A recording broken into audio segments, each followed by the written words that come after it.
Good day, everyone, and welcome to the Human Development Zone brought to you by the Education Support Forum.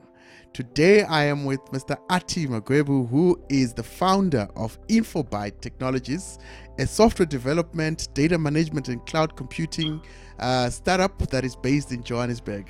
Good day, Athi. How are you? Hi, so I'm very well, thanks, and thanks for having me on your show.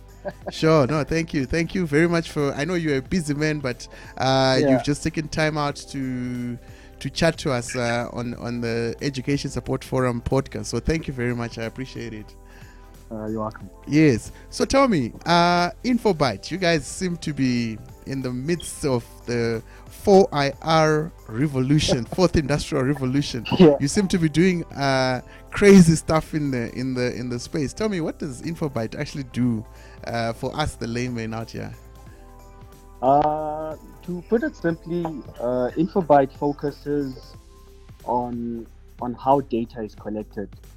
So that could range from having a website that facilitates the capturing of data. Mm-hmm. This can also be in the form of an app. But there's a part where data gets collected, and the various mediums, be it a web app or mobile application, be it iOS or Android.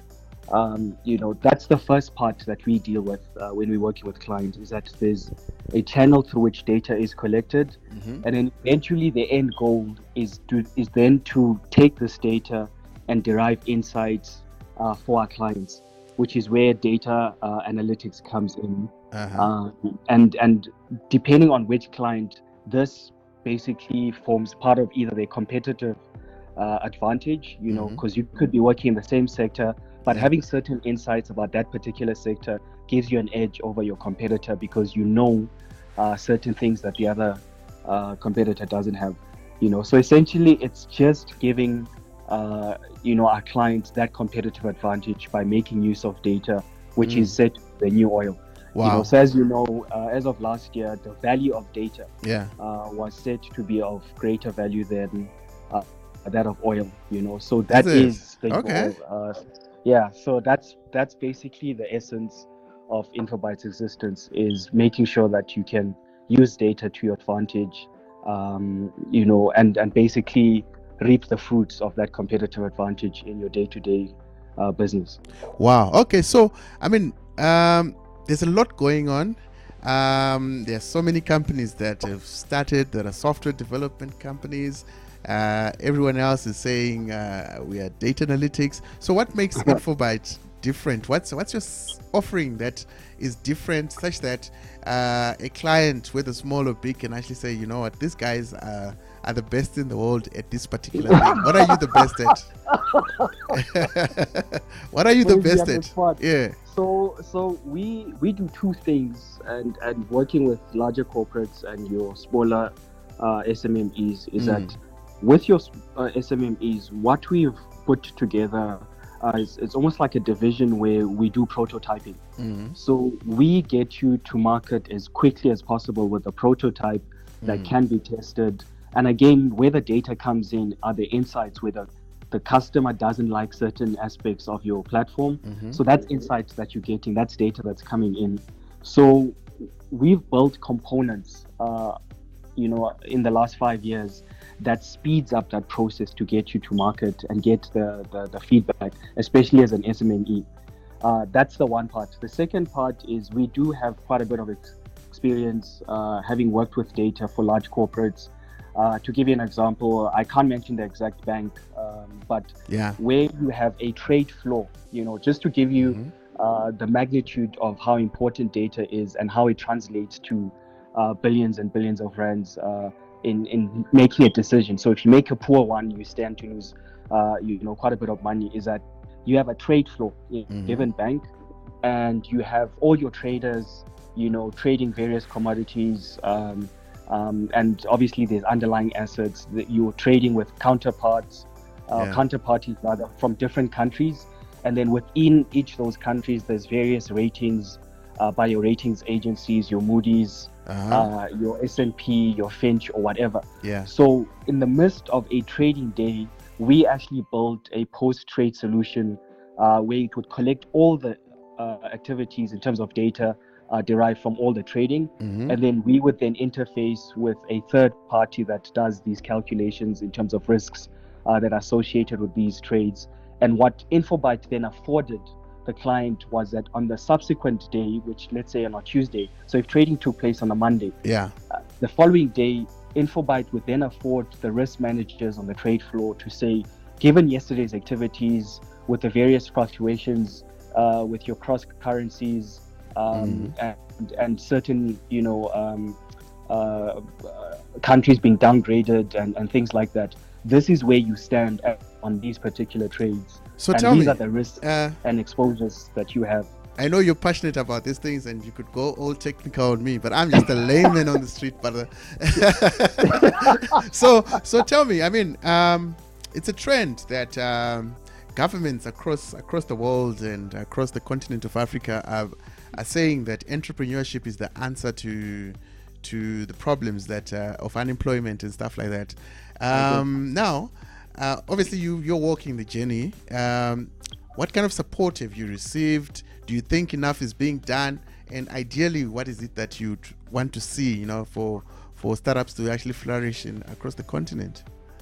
Look, I think the biggest support we've gotten thus far has been from Microsoft, because starting a tech company is very expensive. We can get all sentimental and say all these lovely things about starting your tech company, hashtags and what have you. Yeah. But at the end of the day, it's very expensive, especially if you want to compete in spaces where most black folk have never been in before. You need to come in with the bells and whistles and all the sort of equipment, so to speak, that is needed for you to actually be on par in terms of delivery. So the biggest support we've gotten was our technology partner, Microsoft. And where I think the startup scene has failed, you have incubators that sell you what they can achieve in helping you get access to market, but often the interests are more about getting a startup to sign certain documents, would then make the incubator wherever they've unlocked ESD funds to get more funding. So you find the emphasis is more on what they can get out of facilitating a process, as opposed to saying, InfoByte, this is what we can help you with. These are the outcomes that we're going to measure. So are you saying incubators and corporates are literally gaming the system? They are not delivering the value that they promised to say, we're going to help you grow as a business. Is that what I'm hearing? Yes. So you find the interest is more about what they can get out of the process, as opposed to what it is that they can add into sort of the entrepreneur's needs. Wow. And I think that's where the self-interest becomes destructive. So we've gone through a couple, and in one case we had someone standing before a group of entrepreneurs, only to find out they've never run a business of their own. So that's another disconnect, is that we have too many people with opinions about something that they've never done, so they can't give you that practical advice and the know-how in terms of how to execute on certain things to better your chances at succeeding. So there's a disconnect with where the funds are allocated. So you might find that even in corporates, you have people that run with certain initiatives that involve entrepreneurs, but they themselves do not have entrepreneurial experience. So now it's almost like you're arrogant, where when you're engaging with them and realize there's such a deficit in terms of experience and know-how. So, and the only thing that they are is just custodians of a fund, So if we're to make you minister of entrepreneurship or something like that, so the one thing that you would focus on is this, or it's something else? If I understand you correctly, if I were to assume that role of being a minister and had to address some of these issues, one of the most important things I would do is that I would get people who do have experience, where it's a blend of very mature business people and also entrepreneurs who started maybe in the last 5 years, have made progress, because you've got the guys who've been in the space for like 15 years, and then you've got guys who've been in the space for at least 5 years. And once we have a sort of committee or some sort of a grouping, then you basically get them to run with these initiatives as opposed to just handing them over to people who've got no prior experience. Because with that is that you have people who know what's going on, but over and above that, you want to set up a framework where there's mentorship, but not mentorship for the sake of just doing a tick box exercise. Is that if you need mentorship in a tech space, or if you want to break down the tech space into fintech, your insurtech, or whichever sub-sector you belong to, then you actually engage with those people as opposed to just having this generic mentorship. And then something I would also add, which has less to do with the business or the type of business, but it's an element that deals with more with the entrepreneur's life outside of work, which often is one of an imbalance, because we work long hours, 7 days a week. So you'd almost need some sort of grouping that would help with the life coach aspect. And the simple reason for that is a lot of the experiences that entrepreneurs go through, coming from a family that's never started a business, or at least we don't have people that have done so before. You don't have references to go and speak to such and such an aunt or an uncle or whatever the case might be. And they themselves don't understand what you're going through. So you almost need a support system that's familiar with the challenges. That's it. Because what's happened in the entrepreneurial space is that even if you have a high achieving, highly driven and focused entrepreneur, there's this side that we don't talk about in terms of what they actually go through. Because we often see the end product, and that's where there's a lot of depression. I mean, there's studies coming out of Silicon Valley, where it's come to our surprises where some guys have committed suicide. It's dealing with the non-business aspect to say, let's look at your life in general, whatever balance, your relationships, spirituality, what we often refer to as the fluff. So those are the three things I'd look into: would be the experience, the mentorship that's basically linked to the sector that one's working in, and then the third one would be around sort of a work-life balance or something to that effect that deals with the entrepreneur's lifestyle outside of business.